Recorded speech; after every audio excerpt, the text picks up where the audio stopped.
We get some questions sometimes about our Peacemaker Risers, and for us, we eat, sleep, and breathe this, so sometimes we don't even know the information that we need to give to you guys. We're just going to go back to square one and show you from the time you get your Peacemakers to the time that they're actually assembled and ready to install what you need to do. Really simple process, but there's a few key factors we're going to go over real quick. So if you open up your box, you take your parts out. I've got a couple extra parts than what you would have. I've obviously got a set of pullback base. I've also got a set of straight. You're going to get one or the other. The reason I wanted to have both these in here is because when you're putting your risers together, these are actually directional, and it's important to pay attention to which one is which. You've got a dot up here, and that needs to be located towards the top. The reason being the spread on these bolts is wider than the spread on these. That's what's going to orient your top clamp so that it can only mount the correct way. So real quick, for those of you guys with pullbacks, it's actually easier because you can't screw this up. It can't go backwards. You can't put the wider footprint at the front for obvious reasons. Those are the straights. You got to make sure that the wider footprint is at the top. Pullbacks, it's very self-explanatory. From there, when you're installing your legs, you've got a left leg and a right leg. They have a 2 dot and a 1 dot denoting the difference between the two, but you can ignore that. All you need to do is assemble your leg to the bottom clamp.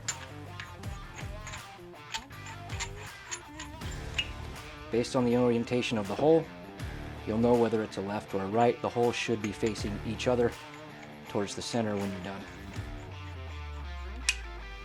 done. So before we can actually assemble the risers, we want to put our red Loctite on. Obviously this is a permanent solution, so if you're wanting to take your risers back apart for mocking up or anything, don't do this until you're positive this is what you want, how it's going to be.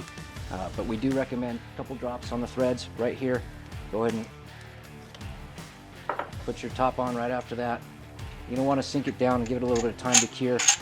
These things are not going to come apart with this red Loctite, guys. We've actually done in R&D many procedures where they actually tear the metal apart before the Loctite will come apart. So really strong. You just got to make sure you use it, do it properly.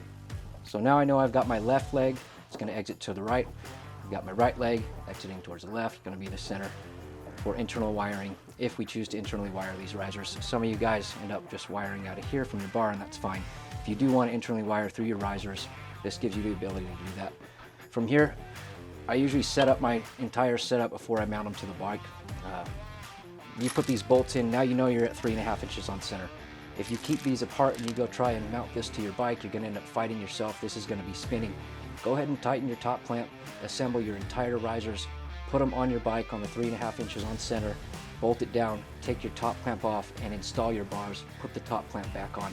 This is going to make sure that you put these in the right position the first time and you're not fighting yourself. Also, if this is twisted just a little bit and you're trying to force these bolts in here, we use quality material, but it's still aluminum and you can strip it out. So it's a really important process. Mount this to the bike first with your top clamp on, take it off, put your bars in there, put the top clamp back on.